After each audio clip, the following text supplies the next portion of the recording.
Hey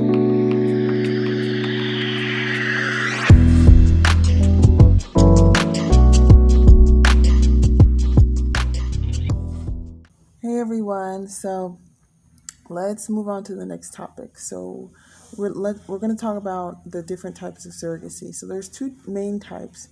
One is traditional and the second is gestational. Gestational surrogacy is the type of surrogacy that I am involved in.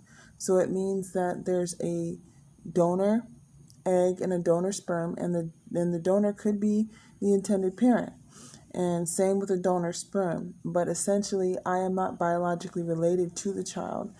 I am simply a gestational carrier. We go through 40 weeks of gestation, meaning that I am going to help carry the child, but essentially the child is not genetically attached or related to me. The second type is traditional, and this is different in that typically there's donor sperm used, but the carrier uses their own egg. So with these surrogates, they are biologically related to the child. However, in both types of surrogacy, after giving birth to the child, neither surrogate has any legal right over that child. That doesn't mean that you're never going to hear from the family again. You can choose to ask for an open relationship. However, in most surrogacies, whether traditional or gestational, the family does not have a legal obligation to keep in touch with you. I will say that I've been fortunate, and when I discussed with my agency the type of family that I would like to be involved in, I expressed that I would like to at least know that the child is in good hands, and I would love to keep in touch. Of course, it's nothing that can ever be guaranteed. It just can't be. That varies based upon culture, varies based upon availability. It varies based upon your relationship with the intended parents. If the surrogacy doesn't go very smoothly and there's, a clash over financial issues or decisions that are made, it can affect your relationship with the intended parents, and they might not choose to keep in touch for the long term. Like I was saying, fortunately, the intended parents of the child that I carried did choose to remain in touch with me. They're very, very sweet. They send me pictures. We're Facebook friends, so I get to see all the little updates and pictures. They always, before COVID, they were, open to visiting with me and telling me to visit with them. But of course, me having 3 children, it's really hard for me to travel, especially being that even during the surrogacy, I was in my doctorate degree. So I was in school, clinical, I was working 2 jobs, and then thereafter I went through a divorce. So there was a lot going on with me, so I really haven't been able to visit with that child, but she's in excellent hands. Obviously, she's living the life. She's beautiful, and I couldn't be more happy for them, and that's the honest truth. So to recap, so there's 2 types: traditional and gestational. Now there's controversial topics regarding surrogacy, one of which I mentioned in the last video, which is the idea of renting a womb. So it is widely accepted that as a surrogate, you're not an employee of the intended parents. You are a separate entity. You're a separate person, and this is not a business relationship necessarily. It's a mutual agreement that the surrogate is going to carry this child, and she's going to release the child via typically adoption is what it is. The surrogate would put in the contract that she will be obligated to release custody of this child as soon as it can be established by the court. And of course, especially if this child is not genetically related to you, that's never supposed to be a problem. In some cases, it is. In some cases, there have been surrogates who come across differences with the intended parents, one of which is typically termination. That's a big one. There's two different times when you would terminate. There's selective reduction, which means, let's say they put in three blastocysts, right, or embryos, and I get pregnant with 5 babies, or or 3 or 4 or something like that, even 2. If the intended parents did not foresee that happening, and they put a clause in the contract that they have the right to selectively reduce, meaning they have a right to terminate some of those children if that's not how many children they wanted, they have a right to do so. And in some cases, there's pushback from the surrogate because she signed the contract, she agreed to that.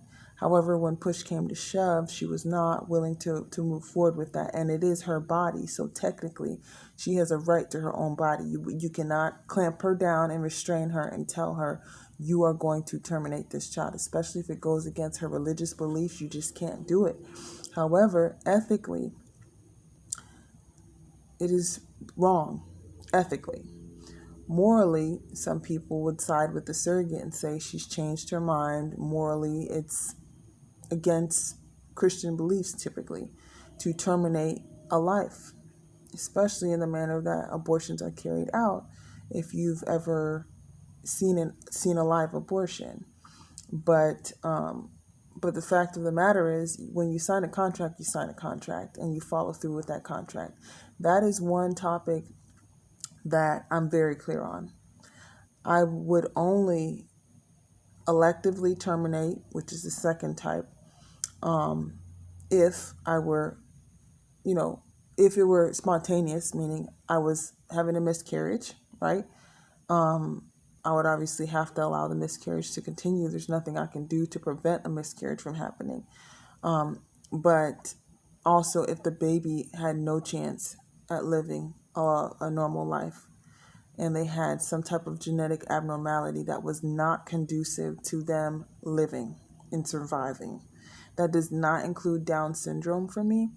For some parents, they do not want a child with Down syndrome because of the extra care and the extra accommodations that you have to make with that child, and they might not be able to live an independent life. But as we know, we've seen very articulate people, adults with Down syndrome.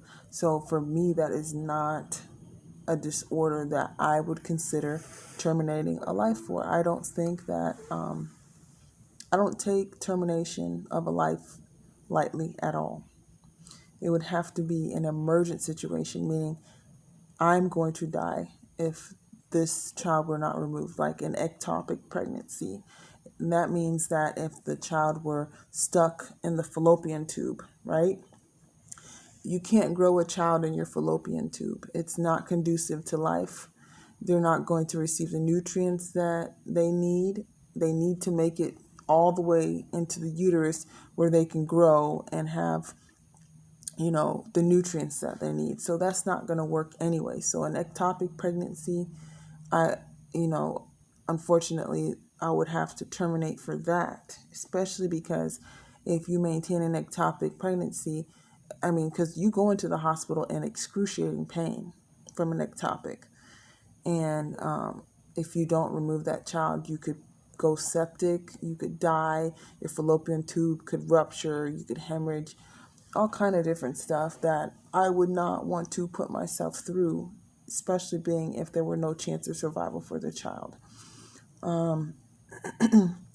Another controversial topic is the risks that come with surrogacy. We have lost surrogates in our group on Facebook forums. I'm in several groups, and we've lost some surrogates. Complications do happen. Sometimes you do get a ruptured placenta, and a surrogate can die. And in those cases, one of the controversial topics is if a surrogate is in a coma, she has life insurance, and it's one of those things where she would have to be kept alive in order to preserve the life of the child. If the child is still doing okay and the surrogate is not neurologically there, or brain dead or in a critical condition, she's under sedation, she hemorrhaged, or maybe even if she went into cardiac arrest and was revived, several things I've heard of and seen. Also, in our contracts, it typically states that we're to refrain from sexual activity prior to the embryo transfer that is unprotected or with high risk individuals. If you're married to your husband, um, they typically ask that you have protected sex because you don't want to risk getting pregnant before the embryo transfer, because you can imagine that causes emotional distress for the family who's invested all this time in matching with you, going through the pre-embryo transfer cycle, and then they're anxiously waiting for this child. And if you become pregnant, you obviously cannot carry for them, so that is a huge hang up. Another thing that can happen if a surrogate, um, I've seen surrogates. I thought I saw one where one of the twins was hers genetically. Sometimes there's just different things that can happen if a surrogate takes a risk and has unprotected sex and gets pregnant with her own child. Sometimes they might go forward with the embryo transfer and then come to find out when the child is birthed that it's not genetically related to the intended parent. And of course, you can imagine that's very, very frustrating for the intended parents, because they are compensating the surrogate and they're also compensating the agency. Additionally, they're paying for travel expenses, sometimes additional living expenses for the surrogate, and they're making every effort, to wait and prepare for this child. And when that doesn't happen, it can really cause a lot of legal drama. So that's another big thing. And then also, in some, I would say, less developed countries, women can be used for their bodies sometimes. And sometimes, just like the sex trafficking industry, women can be used in inappropriate ways to have children for people who are able to make that happen through a black market or some other form of exploitation. And that's definitely not anything I would ever get involved in. I'm totally against that. I do not believe in a woman ever being a surrogate unless she is fully understanding of it, welcoming of it, and capable of it. Another topic that goes through the surrogacy world is surrogates who are not good candidates but somehow withhold health information that could have had them screened and denied as a surrogate, and they were pushed through because they were not forthcoming about some form of a health condition. Like, for instance, in order for me to carry, I have to A, already have had a child successfully, but B, not have had any complications, meaning I didn't have any issues with my placenta. There's no issues with my uterus or my ovaries. I had smooth births. So for my first child, I gave birth vaginally, took some Pitocin, no pain meds used, no problem. Surrogate was my surrogate child.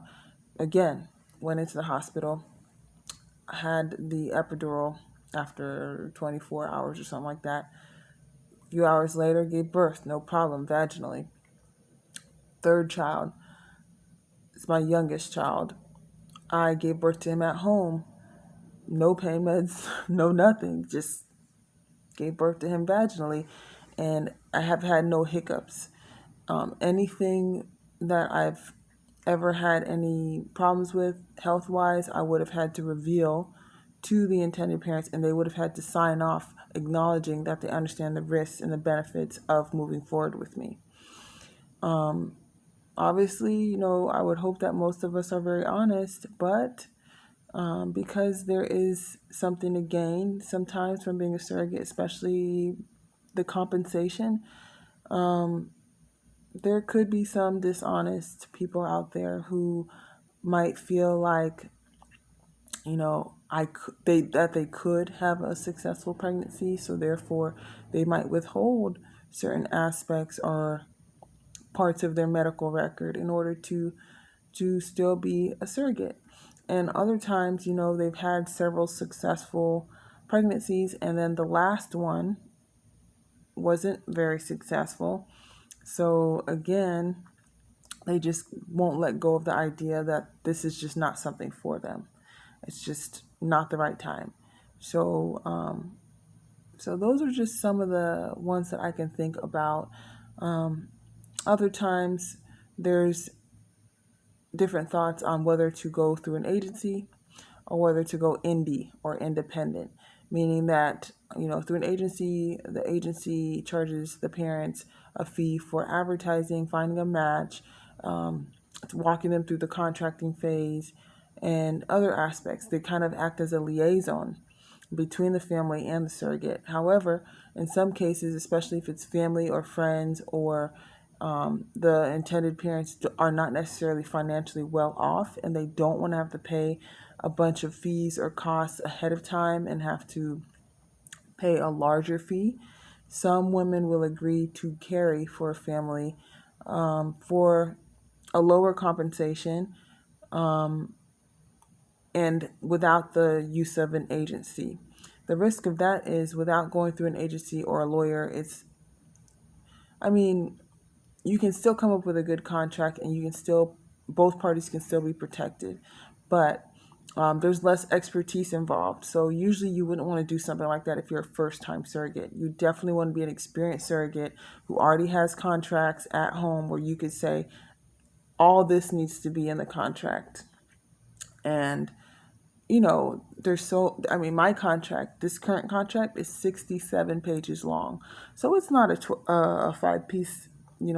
5-page contract where it's just like, oh yeah, you'll be the surrogate, sign off. No, they're going to spell out each and every thing that could possibly go on in this pregnancy and ensure that it is fully clear and fully understood what each person's role is in this partnership, is what I would say.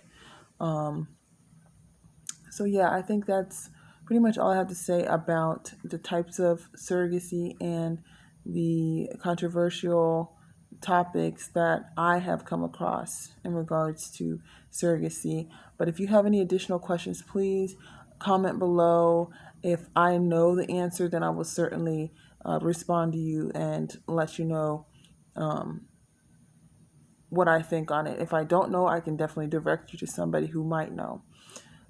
So in our next video, we can discuss the pre-embryo transfer cycle. So right now, I've only been on birth control I've done 3 packs, so 3 months. And it's just to regulate my cycle. I had a very regular cycle anyways, but it's just to guarantee that my cycle is regulated. That way, the egg donor and I can sync together. And when it's time to do the embryo transfer, they can do an 8-day blastocyst or, they can coordinate the transfer.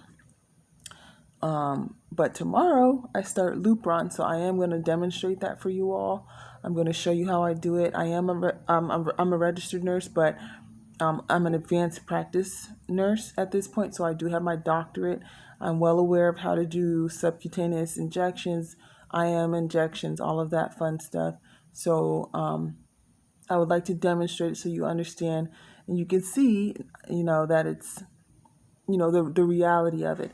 Now these are Lupron. They're itty bitty needles. It's not gonna, I'm barely gonna feel it, but it's important that you see all that we go through because it is a tedious and a long process, and it's worth it. It's definitely worth it, but it's definitely not a walk through the park. So I want to give accurate and real time information on surrogacy. So yes, in my next video, I'll talk about that pre-embryo transfer phase where you take medications prior to the embryo transfer, and mine is scheduled mid-month next month. So there's a lot that's going to be going on prior to then. I have my calendar ready with everything that I need to take up until that time, and I'll tell you how else I'm preparing for that.